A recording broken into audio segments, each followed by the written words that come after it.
John Keats ने एक odd लिखा है, बहुत सुंदर ओड बनाया है, ओड टू अटम। सुंदर मैं इसलिए बोल रहा हूँ कि पतझड़ में कभी कभी किसी ने नहीं देखा होगा कि पतझड़ की तारीफ करे। हमेशा पतझड़ की बुराई होती है। पतझड़ तो नाम ही ऐसा होता है, पतझड़ मतलब सब कुछ डाउन हो जाना। लेकिन कीट्स एक ऐसा पोइट है रोमांटिक एज का जिसने पतझड़ में भी रंग भर दिए। पतझड़ के भी अपने सॉन्ग बता दिए इसलिए कि भाई पतझड़ के भी अपने गाने होते हैं। पतझड़ के भी अपने रंग होते हैं, पतझड़ की भी खिलावट होती है। पतझड़ में होता क्या है कि थोड़े फल वगैरह जो है पकते हैं ना, ये पतझड़ के समय होता है। जैसे अखरोट वखरोट की बात आती है तो वो दिखा दिए उसमें। अब गाने और कुछ नहीं मिले उसे भाई इसमें। जो ये कुको या नाइटिंगेल के गीत तो है नहीं। तो ये कहता है कि पतझड़ को एड्रेस करके लिखेगा कि हे पतझड़, तुम टेंशन मत लो, तुम्हारे भी गाने होते हैं। गाने उसके बता दिए, झिंगुर बोलते हैं वे भी तुम्हारे गाने, तुम उन वे भी इंटरेस्टिंग है, ऐसा नहीं है। और तुम्हारे इसमें तुम फलों का सीजन होता है। मतलब चलो फूल नहीं है तो फलों का तो सीजन होता है, क्योंकि जो फल पकते हैं वो पतझड़ में पकते हैं। तो मतलब जो पतझड़ की कुछ खूबी है ना वे बता दी। एक सिलिहारी होती है जो जब गेहूं कटते हैं, ये पतझड़ का ही सीजन चल रहा है इस समय। तो जब गेहूं कट जाते हैं तो जो सिल्ला चुगती है, सिल्ला उसे बोलते हैं, जब गेहूं की जो बाली बच जाती है वो पड़े रहते हैं तो उसे चुग करके भाई वो अपने घर के खाने के लिए कि भाई कुछ गेहूं हो जाए तो उसे कोई मना भी नहीं करता खेत वाला, क्योंकि वो बच जाते हैं नीचे। तो जब हम अगर आप गेहूं को काट लो और चले जाओ काट करके, कोई अगर उसे बारीकी से वहां चुगेगा तो फिर भी गट्ठड़ बना लेगा, इतना उसके अंदर पड़े रहते हैं। तो वे सिलियारी क्या करती है, वो इंतजार देखती है और वो गट्ठड़ सा उसे बना करके और सिर पे रख करके जा रही है। तो ये कहता है कीट्स कि देखो वो पतझड़ है। वो पतझड़ में देखने को मिलता है। आपने कुछ ऐसी पेंटिंग देखी होगी, जरूर देखी होगी, कि एक हल्की सी नदी बह रही है और एक लेडी सिर पे एक गठिया सी रख के लकड़ी की, और वो उस नदी को पार करने के लिए जा रही है उससे पहले, और वो पिक्चर में छपा हुआ हो। और वो जो होता है ना, ऐसा सीन हमेशा आजकल जो टाइम चल रहा है पतझड़ में देखने को मिलता है। तो ये वाली बात ये बताएगा कि हे पतझड़, जब ओड है तो ओड का मतलब होता है पतझड़ को एड्रेस करेगा पोयम को। ऐसा लगेगा आपको सारी लाइनों में पतझड़ से बोल रहा है, सीधी डायरेक्ट बात कर रहा है। और फिर देखो ये भी बताएगा कि किसने नहीं देखा पतझड़ को, और बताएगा पतझड़ कहाँ देखा जा सकता है। पहले शुरुआत क्या करता है, ये बोल रहा है पतझड़ के बारे में। सीजन ऑफ मिस्ट, पतझड़ जो होता है ना, पहले इसके तीन स्टेंजे हैं। Season of mist and mellow fruitfulness. ये पतझड़ जो है वो सीजन है, वो सीजन है, महीना है। कौन सा?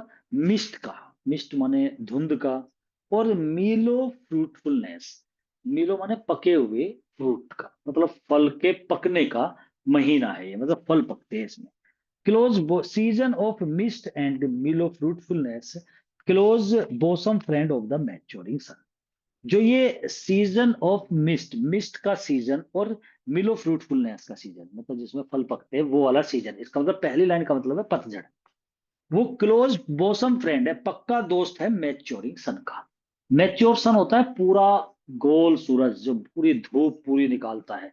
तो सूरज का वो पक्का दोस्त है, इसका मतलब इस महीने में सूरज अपनी पूरी गर्मी दिखाता है। तो उसके साथ मिलके, उसके साथ षड्यंत्र करके, ये दोनों मिलके, कौन कौन, एक पतझड़ और अपने दोस्त के साथ, क्योंकि उसका दोस्त उसके साथ ही रहता है, वो है पूरा सूरज, गर्म सूरज। वे दोनों मिलकर के ये षड्यंत्र रचाते हैं कि भाई ये फलों को कैसे पकाया जाए। तो ये दोनों इस काम में लगते हैं। Season of mist and mellow fruitfulness, ये पके फलों का और मिस्ट का जो सीजन है, ये क्लोज बोसम फ्रेंड है मैच्योर सन का। दोनों मिलकर कॉन्स्पायरिंग विद हिम, उसके साथ षड्यंत्र करता है ये अपने दोस्त के साथ। कॉन्स्पायरेसी होता है ना, षड्यंत्र करना। विद हिम, हिम आया सूरज, सूरज के साथ ये षड्यंत्र करता है। हाउ टू लोड, कैसे लोडिंग करा जाए, भरा जाए। एंड ब्लेस करा जाए, आशीर्वाद देना होता है ना, ब्लेस, वरदानित किया जाए। विद फ्रूट से, वाइन से, मतलब फ्रूट माने फल से, बेल से। That round the thatch eaves run, round माने चारों तरफ, थैच माने छप्पर होते हैं, जो छप्पर होते हैं ना वो कुटिया के ऊपर। ईव्स माने किनारे, रन माने दौड़ना। कि किस प्रकार फ्रूट, वो कह रहे हैं कि ये दोनों सीजन मतलब पतझड़, ऊपर की लाइन का मतलब पतझड़ है। मीलो फ्रूटफुलनेस और मिस्ट का जो ये सीजन है ना पतझड़, वो अपने दोस्त के साथ, वो क्लोज बोसम फ्रेंड है सूरज का। वो सूरज के साथ कॉन्स्पायरेसी करता है, मतलब उसे साथ में लेता है अपने, with him how to load, और ये षड्यंत्र रचाता है कि कैसे लोड किया जाए, ब्लेसिड किया जाए विद फ्रूट द वाइन्स, बेलों को फलों से कैसे भरा जाए। और वे बेल जो round the thatch eaves run, जो छप्पर के चारों तरफ, पहले आपने देखा होगा सुना होगा, अब तो नहीं है खैर ये चीजें, कि छप्परों पे बेल पड़ी रहती थी, उन पे घिया कद्दू ये जो होते हैं, और ये फल भी, और ये अंगूर वंगूर ये सब, मतलब इस तरीके से फल भी और ऐसे कुछ सब्जियां भी ये भर जाती थी। तो ये कौन करता है? पतझड़ अपने दोस्त के साथ मिलकर। अब ये षड्यंत्र करना है तो सब घुमा के एक पोइट्री बनाई गई है।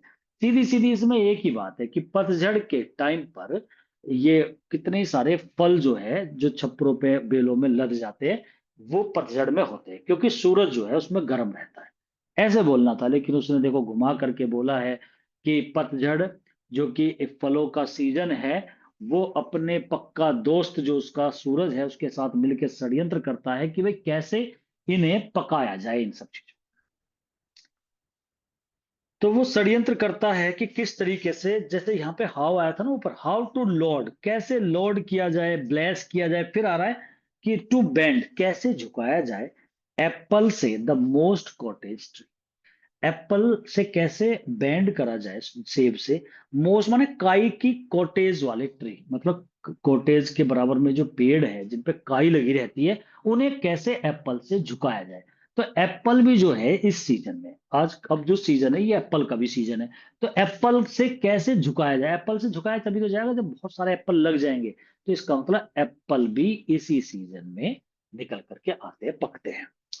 And fill all fruit with ripeness to the core, और कैसे भरा जाए सारे फलों को, पकाया जाए, मतलब टू द कोर माने अंदर तक, कोर माने अंदर की गिरी को बोलते हैं, तो कोर तक, मतलब पूरे फल को कैसे पकाया जाए, ये सब मिल करके ये दोनों दोस्त षड्यंत्र करते हैं कि कैसे छप्परों पे बेलों को लादा जाए, कैसे फलों को पकाया जाए, और एप्पल को खासकर उसने बता दिया कि उसे कैसे बैंड करा जाए, एप्पल वाले वृक्ष झुकेंगे तब झुकेंगे जब फल जो है उस पर लद जाएंगे, और कैसे फलों को भरा जाए, उन्हें पकाया जाए, सभी फलों की बात हो रही है। To swell the gourd, gourd, gourd को कैसे स्वेल किया जाए, स्वेल माने सूजना होता है ना, मोटा करना, और गॉड से मतलब यहाँ पे वही है घिया जो होता है, उसे कैसे पकाया जाए, मतलब मोटा करा जाए। And plump the hazel shells, और किस तरीके से हेजल सेल जो है ना अखरोट के लिए आया, उसे प्लम्पिंग करना, मतलब उसे भी पकाना एक तरीके से। तो कैसे हेजल सेल को भी पकाया जाए, मतलब वे भी कैसे बड़े हो जाए, जो अखरोट है, अखरोट का टाइम भी यही है। विद ए स्वीट कर्नल के साथ, उनकी मीठी गिरी के साथ, कर्नल माने गिरी, तो स्वीट कर्नल के साथ हेजल सेल को कैसे प्लम्प किया जाए, मतलब उसे भी कैसे आगे को बढ़ाया जाए कि उसकी गिरी मीठी हो जाए। तो ये सारी बात इस पर आती है कि भाई ये जो अटम पतझड़ का जो सीजन है, इसमें सूरज बहुत ज्यादा गर्म होता है, और ये दोनों मिलकर के क्या क्या काम करते हैं, बस ये सीधा सीधा ये दे रखा आपको, इतना अंदर से घुमा के रखा है ना उसने, सीधी सीधी लाइन समझ लो कि कैसे फलों को पकाया जाए, एप्पल के वृक्ष को कैसे भरा जाए, कैसे ये जो घिया कद्दू होते हैं इन्हें कैसे फुलाया जाए, मोटा करा जाए, और जो ये हेजल सेल है मतलब अखरोट है, उनकी गिरी को कैसे मीठा किया जाए, फलों को पूरा कैसे पकाया जाए, ये सारे मिलकर के इस षड्यंत्र को करते हैं। और भी आगे बात। And with a sweet kernel to set budding more, और सेट कैसे करा जाए बड को, मोर, बड माने कली, कली को कैसे और बड़ा करा जाए। एंड स्टिल मोर, और इतना ज्यादा कली को मोर बड़ा कर दिया जाए कि later flowers for the bee, कि वे लेटर फ्लावर बन जाए, लेटर माने बाद वाले फूल, आपने देखे होंगे कुछ फूल, फूल तो सीजन के होते हैं, और कुछ फूल मोटे मोटे से हो जाते हैं बाद में, पतझड़ में होते हैं, मधुमक्खियों के लिए वे उसमें से रस निकालती है। जैसे मैं आपको एग्जांपल के तौर पे बताऊं, जैसे आप मूली का एक एग्जांपल ले लो, मूली छोटी छोटी सी पतली पतली सी होती है, तो वो तो सीजन में हो गई, बाद में मोटी मोटी सी मूली देखी होगी आपने, तो वे बाद वाली होती है। तो ऐसी जो कलियां है, मोटे मोटे से फूल, बाद के लिए वे मधुमक्खियों के लिए, उन्हें कैसे और बढ़ाया जाए, ये भी पतझड़ में होता है। अनटिल, जब तक उन्हें बढ़ाया जाए फूलों को, फिर दोबारा देख लो, टू सेट बडिंग मोर, और ये दोनों मिलकर के ये सब कॉन्स्पायरेसी रचते हैं कि कैसे सेट करा जाए बर्ड को और ज्यादा, मतलब कलियों को कैसे बड़ा करा जाए, एंड स्टिल मोर, और अधिक letter flowers for the bees, जो वे बाद वाले फूल बन जाए बड़े मधुमक्खियों के लिए। अनटिल, जब तक उन्हें बढ़ाया जाए, अनटिल जब तक कि दे थिंक, ये मधुमक्खी के लिए आया दे, वे ये ना सोच ले warm days will never cease, वे ये गर्म दिन तो कभी खत्म नहीं होंगे, मतलब इतना ज्यादा वो जो फूल है ना, बड़े बड़े फूल इतने हो जाए कि मधुमक्खियां भी थक जाए उन्हें रस को पीते पीते। For summer has over brimmed their cleaning, और वो वे सोचने को मजबूर हो जाए मधुमक्खियां कि ये दिन कभी खत्म नहीं होंगे। For summer has over brimmed, और समर में वो ओवर ब्रिम कर ले, और ब्रिम माने होता है सतह, पूरी ऊपर तक सतह भर दे अपनी क्लीमी माने चिपचिपे सैल को। चिपचिपा सैल माने कोठरी होती है, वो कौन सी होती है, उनके छत्ते, मधुमक्खी के छत्ते चिपचिपे होते हैं ना, कि पूरा उन्हें ऊपर तक लबालब भर लेती है मधुमक्खी, इतना रस चूस करके, और वो सारा अपने छत्ते में डाल लेती है। तो मधुमक्खी के जो हाइव होते हैं वे पूरे लदालद भर जाते हैं लबालब। तो ये सीजन इसका होता है। तो ये बात तो इसमें पहले स्टेज में बता दी, जो कोई खास इंपोर्टेंट नहीं। हु हैथ नॉट सीन दी, अब यहां पर ये बताया जा रहा है कि पतझड़ को किसने नहीं देखा। वो कह रहा है हु हैथ नॉट सीन दी, अरे तुम्हें किसने नहीं देखा। यहाँ तुम्हें के एग्जाम्पल जो बोल रहा है ना, वो पतझड़ को कह रहा है दी, कि हे पतझड़ तुझे किसने नहीं देखा। ओपन अमिड द स्टोर, प्राय तू अपने स्टोर पे बैठा हुआ है। स्टोर माने होता है कि जो गेहूं अनाज वनाज के स्टोर में बैठा हुआ है। इस समय गेहूं निकल जाते हैं तो किसान बैठा रहता है अपने स्टोर पे, उन्हें पूरे गेहूं के बीच में। तो जो वो किसान बैठा रहता है ना, वो किसान नहीं है, वो पतझड़ है। मतलब ये बोलना चाह रहा है कि जैसे सपोज करो, देखो विंटर सीजन में आपसे कहूं देखा है तुमने, तो देखा किसी ने नहीं है। ना किसी ने विंटर देखा, ना बसंत ऋतु देखी है, ना गर्मी देखी है।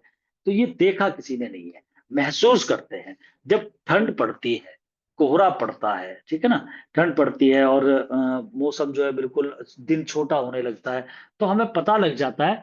अगर मैं आपसे कहूं कि एक इंसान है, वो बड़ी सी जर्सी सी पहन के जा रहा है, तो मैं बोलूं ये देखो ये विंटर है, क्योंकि विंटर में ऐसा होता है। तो वही चीज है, गर्मी का मौसम ऐसी पतझड़ के लिए कीट्स कह रहा है कि अरे हु हैज नॉट सीन दी, तुम्हें किसने नहीं देखा, इसका मतलब तुम्हें सबने देखा है, और तुम वहां देखे जाते हो। अब जो पतझड़ में काम होते हैं, उस काम को बताएगा कि भाई ये चीज जो होती है ना, ये पतझड़ है। अगर किसी ने नहीं देखा तो इस चीज को देख लो, इट मीन्स ये पतझड़ है। क्या, हु हैथ नॉट सीन दी, किसने नहीं देखा तुम्हें प्राय बैठे हुए अपने स्टोर के बीच में। तो तुम अपने जैसे स्टोर लगा करके गेहूं बाल जो भी गेहूं अनाज जो होता है ना, उसके बीच में तुम बैठे रहते हो। कभी कभी हुएवर सीक्स एब्रोड में फाइंड, कभी कभी हुएवर जो कोई तुम्हें बाहर खोजता है ना, एब्रोड में फाइंड पा सकता है तुम्हें बैठे हुए, केयरलेस बैठे रहते हो अपने ग्रेनरी के फ्लोर पर। ग्रेनरी वो या अनाज के फ्लोर पर, इसका मतलब किसान अपनी फसल काट के बिल्कुल निश्चिंत बैठ जाता है। अपने गेहूं कट गए और उस पे ग्रेनरी, वहीं पर अनाज रखा हुआ है, वहां जब बिल्कुल केयरलेस वाले मूड में जो बैठा रहता है ना वो व्यक्ति, वो किसान नहीं है, वो पतझड़ है। इसने कहा कि भाई पतझड़ तुझे किसने नहीं देखा। प्राय ऐसा होता है कि जो तुझे बाहर देखता है ना, बाहर की जगह वो तुझे पा सकता है बैठे हुए careless on the greenery floor पर, जो वो चिंता रहित बिना टेंशन के बैठा रहता है, वो पतझड़ है। Thy hair soft lifted by the winnowing wind, और तेरे बाल जो होते हैं ना सॉफ्ट लिफ्टेड, ऊपर को उठ जाते हैं विनोइंग विंड से। विनोइंग विंड जो है ना, ये वे वो हवा है जो जब गेहूं को हम निकालते हैं ना, तो जो भूसे को अनाज से अलग करती है, वो हवा है विनोइंग विंड। उस हवा से किसान के बाल हिलते हैं, और जो बाल हिलते हैं ना, वो किसान के बाल हिलना नहीं है, वो पतझड़ है। इसका मतलब वो पतझड़ में ही सीन दिखाई देता है। तो पतझड़ को ऐसे देखा जा सकता है। Thy hair soft lifted by the winnowing wind, तेरे बालों को हिलता हुआ देखा जा सकता है विनोइंग विंड से। जब हवा चलती है ना, तो बाल हिलते हैं किसान के, वो पतझड़ में ही होता है ये वाला सीन। और या फिर on a half reaped furrow sound asleep, अब ये अलग से बता दूं मैं आपको कि ये वो बताया गया है, जब गेहूं काटते हैं तो गेहूं काटते समय जो दराती होती है ना, एक हाथ से फिर हम उसे पकड़ते हैं, उसे घेरा बोलते हैं। तो वो हल्की सी नींद सी आ जाए तो वो हल्का सा हाथ से छूट जाएगा, और तो उसे काटते हुए जो देखते हैं ना, वो भी पतझड़ है, मतलब वो भी इसी सीजन में होता है। इसे बस ऐसे ही देख लो। और या फिर ऑन ए हाफ रीप्ड फुर्रो, आधी कटी हुई फुर्रो माने नाली। नाली उसे बोलते हैं जब गेहूं काटते हैं हम, तो आप एक तरफ से चलोगे काटते हुए, फिर 3-4 कदम लेफ्ट पे चलोगे, फिर लेफ्ट से फिर राइट पे चलोगे, तो एक बीच में 8-10 फुटी, कोई 6 फुटी बना के चलता है, कोई 10 फुटी अपनी एक क्यारी सी बनाता हुआ काटता हुआ चलता है, उसे उसने फुर्रो कहा, नाली। ऑन ए हाफ रीप्ड फुर्रो, आधी कटी हुई फुर्रो पर साउंड एज लीप, तुम कभी कभी निंद्रालु हो जाते हो, सो जाते हो, नींद आ जाती है। Drowse with the fume of puppies, puppy के जो फूल है ना, उनकी फ्यूम माने खुशबू से तुम्हें नींद सी आ जाती है। वाइल दाई हुक, जबकि तुम्हारी जो हुक है ना, दराती, स्पेयर माने छोड़ देती है नेक्स्ट स्वात को। स्वात माने जो गहरा होता है, हाथ में जो पकड़ते हैं ना, जैसे 20-25 गेहूं की बाली पकड़ेंगे ना, उसे फिर काटेंगे नीचे से दराती से, तो वे उसे छोड़ देती है। एंड ऑल इट्स ट्विन्ड फ्लावर्स, और उसके ऊपर लगे हुए जो उसके फूल है, सरसों के या किसी के भी, उन्हें छोड़ देती है। तो वो सारा सीन पतझड़ का है। इतने ज्यादा बारीक में जाना मत ना, जैसे इसकी जानकारी नहीं है किसान वाली। अब यहां से देख लेना। And sometimes, sometimes like a ग्लीनर, कभी कभी तुम्हें देखा जा सकता है ग्लीनर के रूप में। ग्लीनर ये वो सिलिहारी है जो सिल्ला चुप के जाती है अपने सर पे वो रख के, वो ग्लीनर। दो डू कीप स्टडी, तुम रखते हो स्टडी माने मजबूती से। द लेडन हेड, भरा हुआ सर रहता है, और एक्रॉस ए ब्रूक, और एक झरने को पार करते हुए। एक ग्लीनर के रूप में जो अपने सर पे मजबूती से अपनी गठिया को लेके और ब्रूक माने झरने को पार करती है, वो पतझड़ है। तुझे वहां भी देखा जा सकता है। या फिर बाय सिडार प्रेस, ये भट्टी है, सिडार प्रेस होती है शराब की भट्टी। शराब की भट्टी भी इस समय क्या होता है, अंगूर पक जाते हैं, तो उससे शराब जो बनती है, और जब वो शराब बनती है ना, वो बूंद जो टपकती है, और उसे एक इंसान बैठा हुआ, बहुत धीमे धीमे बनती है वो, तो उसे जो देखता है वो भी क्या होता है, पतझड़ है।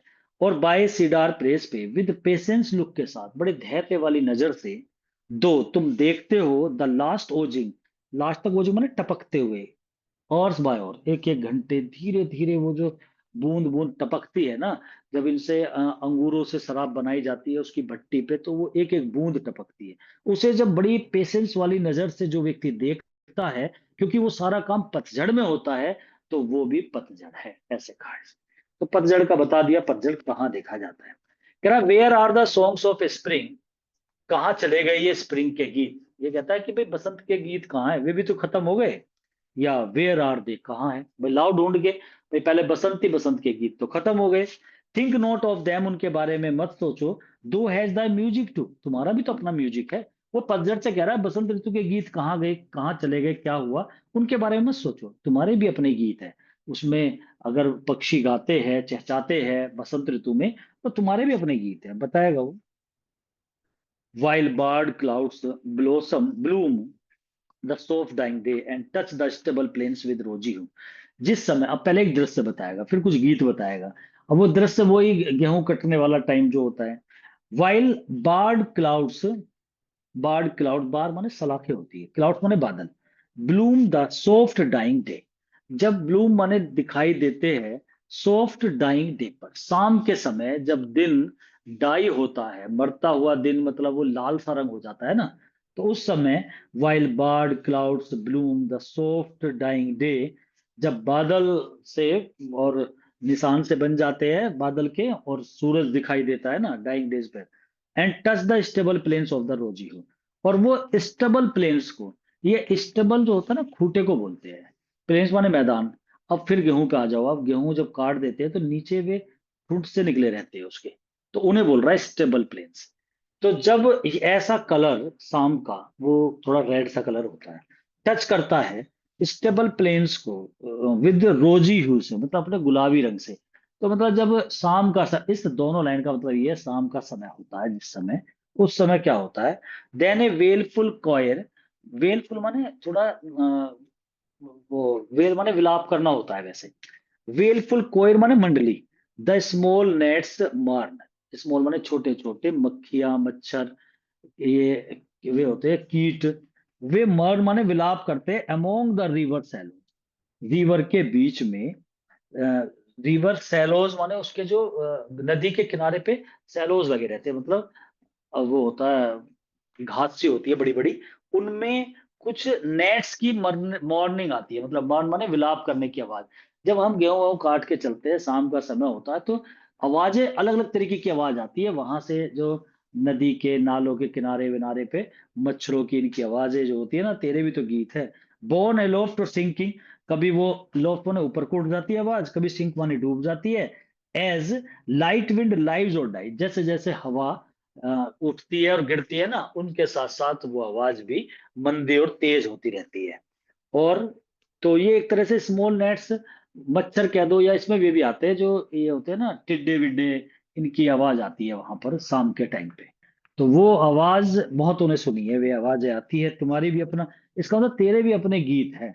तो जरूरी नहीं है कि स्प्रिंग के ही गाने हो, तेरे भी तो अपने गीत है। शाम के समय ऐसे ऐसे तेरे गाने आते हैं। एंड फुल ग्रोन लैम्स, और पूरे बड़े हुए लैम्प माने मेमने, लाउड ब्लीट, वे भी तेजी से ब्लीटिंग करते हैं। ब्लीटिंग करते हैं मतलब वे भी मिमे आना होता है। फ्रॉम हिली बॉर्न, हिल माने पहाड़ी, बॉर्न माने बाउंड्री, वे भी अपने बाड़ों में से, और शाम को वे भी अपनी आवाज करते हैं, तो वो तेरे आवाज वे भी है। हैज क्रिकेट्स, क्रिकेट झिंगुर होते हैं, और जो झिंगुर है उनके भी गाने आते हैं। And now with treble soft the redbreast whistle from a garden croft. और कभी कभी ट्रेबल सॉफ्ट द रेड, बहुत ही तीखी सी आवाज, रेड ब्रिस्ट, रोबिन पक्षी है रेड ब्रिस्ट वाला, विजिल उसकी सीटी की आवाज आती है फ्रॉम ए गार्डन प्लॉट।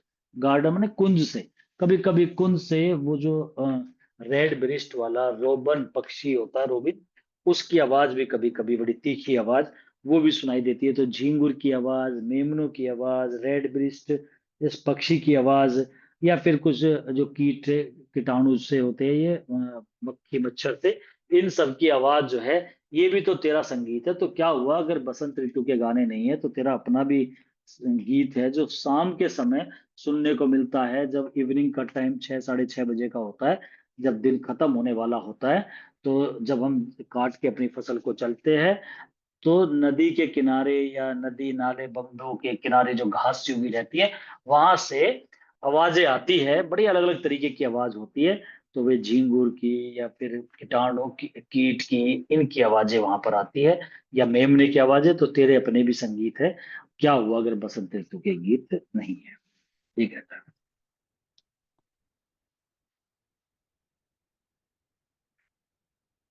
इसका देखो पतझड़ के ऊपर इसके कुछ ही क्वेश्चन है। ऑटो अटम वाज कंपोज्ड इन 1819 और पब्लिश 1820 में हुआ था।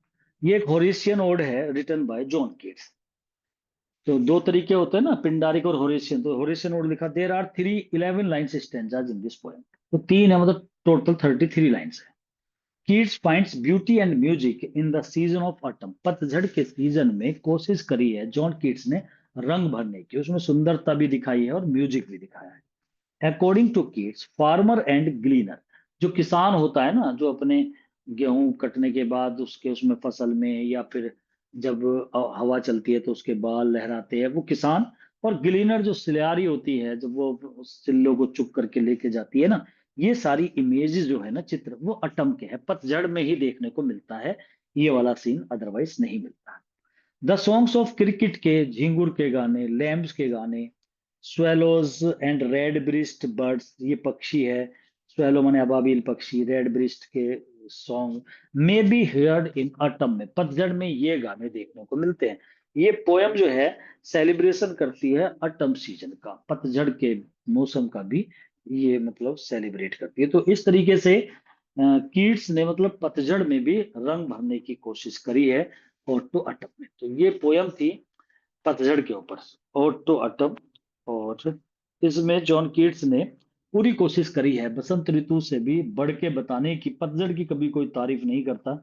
ये पहली पोयम ऐसी थी जो जॉन कीट्स ने लिखी, पतझड़ में भी उसने रंग भरे हैं, उसके भी अपने गाने बताए हैं।